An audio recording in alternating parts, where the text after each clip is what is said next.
ধন্যবাদ। আমাদের ঐতিহাসিক জুলাই অগাস্টে যে ছাত্র গণঅভ্যুত্থানের মধ্য দিয়ে যে আমাদের বিজয় অর্জিত হয়েছে, তার পিছনে যাদের রক্ত, যারা যারা শহীদ হয়েছেন, যাদের বিনিময়ে আমরা আজকে নতুন বাংলাদেশ পেয়েছি, মুক্ত পরিবেশ পেয়েছি, স্বাধীনতা পেয়েছি।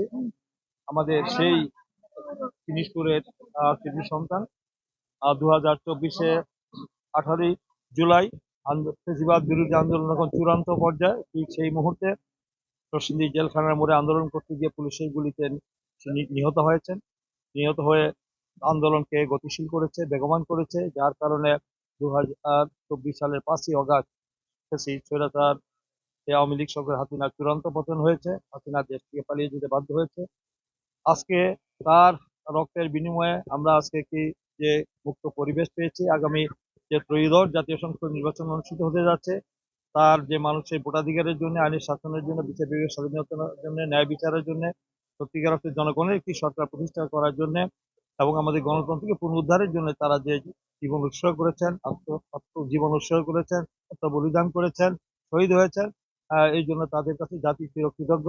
এবং আজকে আমরা গর্বিত যে আমাদের নির্বাচী নির্বাচী আমাদের হামিদ সহ, শাওন, সুমন, ইমন সহ প্রায় 36 জনকে এখানে নৃশংস নিষ্ঠুরভাবে হত্যা করা হয়েছে। আহত হয়েছে 600-এর বেশি, পঙ্গু হয়েছে অসংখ্য, অন্ধ হয়েছে আমাদের অনেক।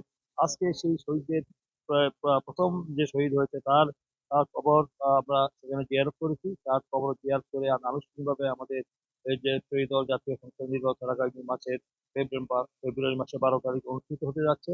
আজকে আমরা এই এই যে তার মানে দেশের জন্য যে তিনি জীবন দিয়েছেন, তিনি যে আত্মত্যাগ করেছেন, উনি তার এত বড় ত্যাগ, এই জন্য তার বিধি আত্মার প্রতি আমি গভীর শ্রদ্ধা নিবেদন করছি। তার সুস্থ পরিবারের প্রতি আমি গভীর সমবেদনা জ্ঞাপন করছি। এবং তার যে আত্মদানের মধ্য দিয়ে যদি আমরা আগামী দিনে একটু আবার সুস্থ, নিরপেক্ষ, ইনক্লুসিভ, ক্রেডিবল অংশগ্রহণ একটি নির্বাচনের মধ্য দিয়ে যদি একটি গণতান্ত্রিক সরকার যে উদ্দেশ্যে তিনি জীবন দিয়েছেন, আত্মোৎসর্গ করেছেন, সেটা আমি মনে করি যে সত্যিকার অর্থে জনগণের প্রত্যক্ষ ভোটে নির্বাচিত একটি সরকার হলে, জনগণের একটি সরকার হলে তার আত্মার শান্তি পাবে।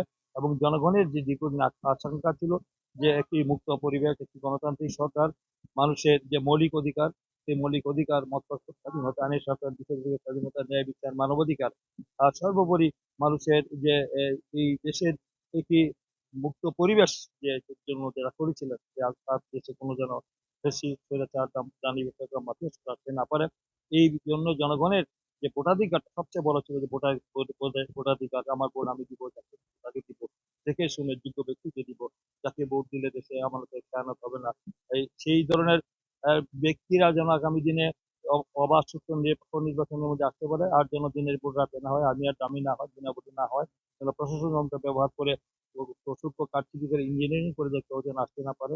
তার জন্য তারা যে সত্যিকার অর্থে যে জীবন দিয়েছেন, আমাদের এই তাহমিদ সহ আমাদের অসংখ্য শহীদ যারা হয়েছেন, তাদের আত্মার শান্তি পাবে তখনই যখন একটি সত্যিকার অর্থে গণতান্ত্রিক সরকার আসবে, একটি জনগণের সরকার হবে, এবং এই দেশের মানুষের মৌলিক অধিকার আইন শাসন প্রতিষ্ঠা হবে। তখনই আমার মনে হয় যে তাদের আত্মার শান্তি পাবে এবং তাদের পরিবারও শান্তি পাবে, যে দেশের জন্য জনগণের জন্য তারা আপনাদের মধ্যে দিয়ে তারা জীবন দিয়ে আমাদের মুক্ত করে গেছেন, আমাদেরকে আজকে এই কথা বলার স্বাধীনতা দিয়েছেন, এবং আজকে গণতান্ত্রিক পরিবেশ সৃষ্টি হয়েছে।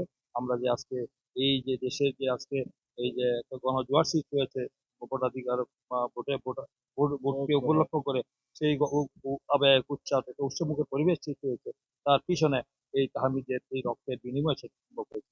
তাই আমি মনে করি যে তাহমিদের রক্ত বৃথা যাবে না। তাদের রক্ত তখনই সফল হবে যখন আগামী দিনে মানুষের সত্যিকার অর্থে জনগণ যে রাষ্ট্রের মালিক, ভূখণ্ডের মালিক, দেশের মালিক, এবং জনগণ যে সার্বভৌম, তার প্রমাণ হবে যে আমাদের এই তাহমিদের, এই যে শহীদের তাহমিদ আবু সাইদরা যারা এই দেশের জন্য, জনতার জন্য জীবন উৎসর্গ করেছে, তাদের আত্মা শান্তি পাবে এবং দেশে সত্যিকার অর্থে একটি জনগণের সরকার, একটি গণতান্ত্রিক সরকার প্রতিষ্ঠা হবে।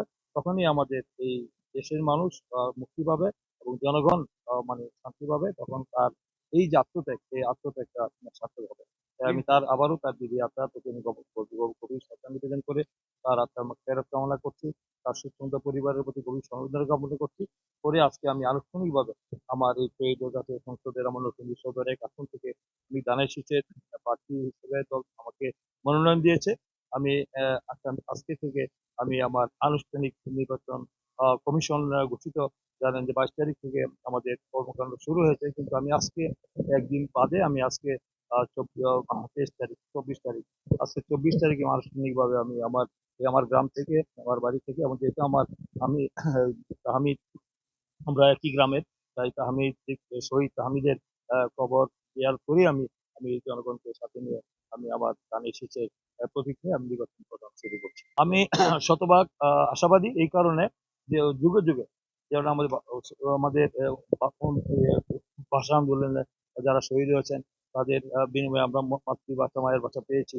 আবার 69-এর গণঅভ্যুত্থানের মধ্য দিয়ে আমাদের যে যারা জীবন দিয়েছেন তার পরবর্তীতে আমরা দেশের একটি মানে সত্য আপনার নির্বাচনের মধ্য দিয়ে পরবর্তীতে আবার 71-এ মহান স্বাধীনতার বিরুদ্ধে আমাদের জনগণ যুদ্ধ করে 30 লক্ষ শহীদের রক্তের বিনিময়ে 2 লক্ষ মা বোনের সম্পর্কের বিনিময়ে আমরা দেশ স্বাধীন করেছি। আবার 90 একটি স্বৈরাচার সামরিক জনতার বিরুদ্ধে লড়াই করে আমরা স্বৈরাচার মুক্ত করেছি। আবার আমরা এই দীর্ঘ 17 বছর একটি একটি দানবীয় সরকার, মাফিয়া সরকার, খুনি সরকার, একটি অবৈধ অসাংবিধানিক সরকার, একটি জালিম সরকার, খুনি সরকার বিরুদ্ধে লড়াই করে এই দেশের মানুষ এই ফেসিবাদের পতন ঘটিয়েছে, স্বৈরাচারের পতন ঘটিয়েছে। এবং আমি মনে করি যে মানুষের যে আকাঙ্ক্ষা, সেই আকাঙ্ক্ষা যদি কেউ আগামী দিনে জনগণের সত্যিকার অর্থে একটি সত্যিকার জনগণের ভোটে নির্বাচিত একটি সরকার যদি হয়, জবাবদিহিতামূলক দায়বদ্ধতামূলক জবাবদিহিতামূলক একটি সরকার যদি প্রতিষ্ঠিত হয়, তাহলে তারা যদি আবার বা কোনো কারণে যদি তারা সেই অতীতের মতো অন্যায়, অত্যাচার, নিপীড়ন, নির্যাতন, গুম, খুন, হামলা, মামলা, দলীয়করণ, লুটপাট, দুর্নীতি হয়েছে, দলীয়করণ হয়েছে, সেই ধরনের কর্মকাণ্ড হলে একই পরিণতি হবে। তাই আমি মনে করি জনগণের আকাঙ্ক্ষা এবং শহীদদের রক্তের সাথে যদি কেউ বেমেনি করে আগামী তাদের একই পরিণতি হবে। তাই সকলকে ওটাকে মাথায় রেখেই দেশ পরিচালনা করতে হবে, যেই আসুক।